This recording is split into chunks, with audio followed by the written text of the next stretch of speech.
요한복음 1장 1절에서 4절 시작. 주의 말씀이 계시니라. 이 말씀이 하나님과 함께 계셨으니 이 말씀은 곧 하나님이시니라.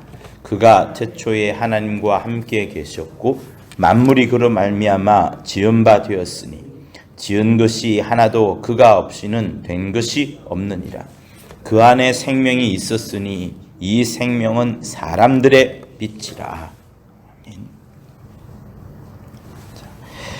1절에서 말씀을 이야기를 하고요. 그 말씀이 하나님과 함께 계셨다고 말씀을 합니다.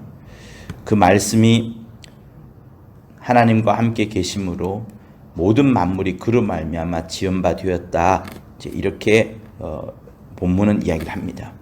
비슷한 구절이 창세기 1장에 있는 것 같지만 그 1장에는 말씀이라는 부분이 사라져 있고 또 만물이 그로 말미암아서 지연받았다는 그 내용, 이 요한복음의 내용과는 좀 다르게 만물을 지었다라고 합니다.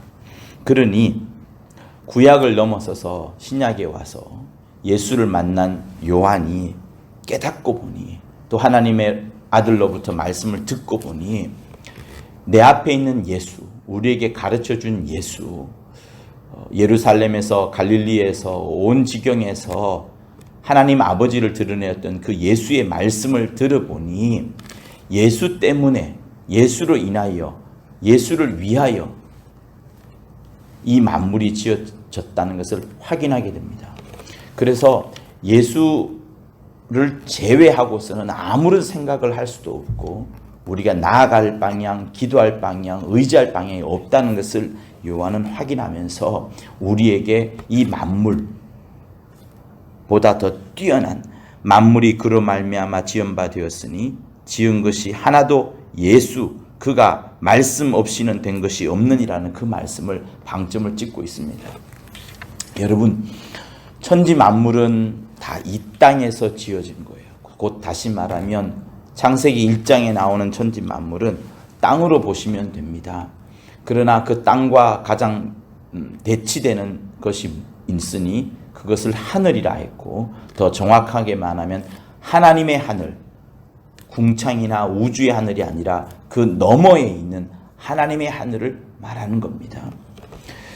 사람이 지음을 받았을 때 아담이 먼저 지음을 받은 것 같은데 실상은 아담보다 하와가 하나님의 영이 그 생기가 먼저 하늘에서 지음을 받았고 그제야 이후에 땅이 지음을 받은 다음에 그 땅에서 지음받은 땅에서 이끌어낸 아담에게 저 하늘에서 먼저 지음을 받은 생기를 불어넣는 겁니다. 그래서 먼저 누가 있었냐 그러면 하와가 먼저 있었던 거예요. 하나님의 영이 먼저 있었던 겁니다. 그러니까 선후를 보더라도 무엇이 중요하냐 하면 우리의 육체나 우리의 혼보다 영이 더 중요한 겁니다. 그런데 여러분, 영혼육 그렇게 있지만 육체와 혼은 채워져 있어요. 성격이나 성질이나 성품 이런 것들로 또 땅의 것들로 채워져 있습니다. 혼 역시도 땅의 의지와 지성과 감정으로 채워져 있습니다. 그러나 영만큼은 여전히 비어 있어요. 하늘에서 먼저 지음을 받았고 또 하늘과 관계가 있고 하늘을 향하여 늘 관심을 갖고 있는 영이지만 담고 있는 것이 아직 없습니다. 그렇기 때문에 인류가 인생들이 사람들이 아무리 이 땅에서 궁구하고 자기의 수고와 자기의 노력으로 온갖 집단 지성을 이끌어내어서 과학에 과학을 더한다 할지라도 우주를 왔다 갔다 하고 현미경을 들여보듯 아주 자세한 것을 찾는다 할지라도 하나님을 없기 때문에 결국에는 어떻게 돼요?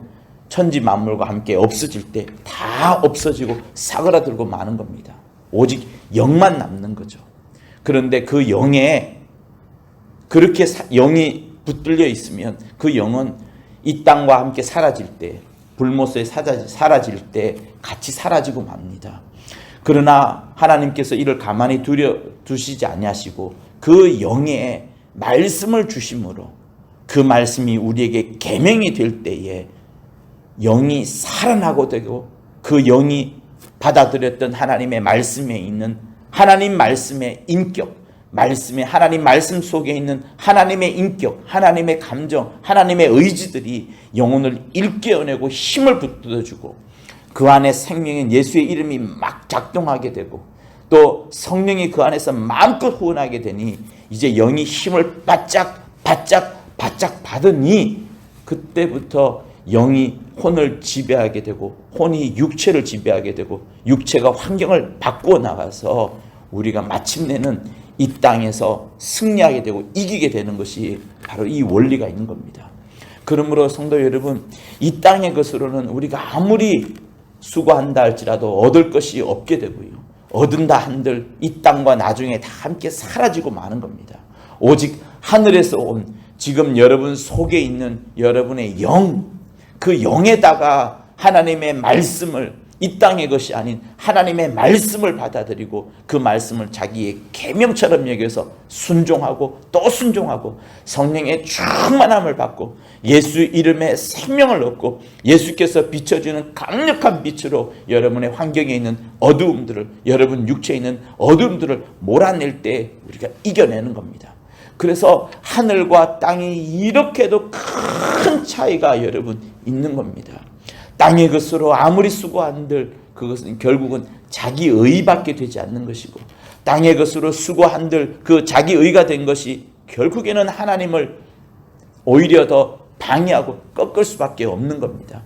그러니 성도 여러분, 여러분의 것으로 여러분의 수고로 또 이 땅의 것으로 정말 노력하고 매진할 것이 아니라 저 하늘의 것으로 여러분 일깨우십시오. 여러분에 있는 여러분을 담아내는 여러분의 영을, 여러분의 영혼을 하나님의 말씀으로 계속해서 채우고 그 말씀이 여러분 안에서 계명이 되도록 끊임없이 하나님의 말씀과 교통해야 되는 것, 하나님의 말씀으로 내가 살아내야 되는 것이 중요한 겁니다. 그래서 이 새벽에 기도할 때에도 우리가 막연한 나의 소원을 아뢰고 내가 원하는 바를 아뢰는 것이 기도가 아닙니다. 하늘의 것을 가지고 와야 되는 거예요. 하늘의 의지를 가지고 와야 되는 겁니다. 하늘의 감정을 가지고 와야 되는 겁니다. 하나님의 성품을 가지고 와야 되는 겁니다. 그 가지고 오는 과정이 바로 기도인 겁니다. 그래서 말씀이 그때 우리 심령 속에 깊이 새겨지고 하늘의 것을 계속해서 공급해 주는 그 순간들이 또한 이 기도의 시간인 겁니다. 그래서 이 밤 여러분 방언으로도 기도를 많이 하셔서 여러분의 영을 일깨우고 여러분의 영에 하나님의 말씀을 가득 채워가지고 혼을 지배하고요. 혼을 지배한 다음에 육체를 더 하나님의 말씀에 순종할 수 있도록 막 복종할 수 있도록 이렇게 굴복시키는 것이 우리가 해야 될 신령한 영적 생활인 겁니다. 이 시간에 여러분의 심령 속에 여러분의 영에 하나님의 말씀을 가득 채울 수 있기를 예수 이름으로 부탁드립니다. 땅의 것을 가져오는 것이 아니라 하늘의 것을 계속해서 공급해오는 시간과 공간의 제한을 받지 않은 하늘의 것을 계속 공급해오는 여러분이 되실 것을 예수 이름으로 부탁을 드립니다. 예수 전발하며 받은 말씀을 갖고 간절히 기도하시겠습니다. 예수여, 이 시간 하나님께서 하늘에서 부어주시는 하늘의 신령한 것을 공급받는 우리 성도들 다 되도록 인도하여 주옵소서. 이 말씀이 하나님과 함께 계셨던 그곳에서 우리에게 부어주시는 하나님의 놀라운 말씀이 이제는 계명이 되어 내 영혼에 채워지고 그 채워진 하나님의 말씀이 생명이 되며 빛이 되고 능력이 되어 아버지여 내 영혼을 강건케 하여 주시며 강건하여진 그 영이 이제는 혼을 지배할 수 있도록 혼의 마음껏 지배할 수 있도록 육체의 성질 또 혼의 의지들을 마음껏 지배하게 하여 주심으로 하나님 아버지 내 영혼 육 모두가 다 하나님의 말씀대로 살아가며 하나님의 말씀대로 주장받는 우리 성도들 될 수 있도록 인도하여 주옵소서. 하늘의 귀한 말씀을 우리가 들었습니다. 어디에서 이런 말씀을 또한 듣겠삼나이까. 하나님 아버지 그러함으로 우리 모든 성도들 그들의 영혼에 하나님의 말씀으로 가득 채우게 도와주시고 자기의 의지와 자기의 뜻이 아닌 땅의 것이 아닌 하늘의 것으로 풍성히 채워나가는 우리 온 성도들 될 수 있도록 예수여 이 밤 역사하여 주옵소서. 주님이 함께 주시는 놀라운 이 시간이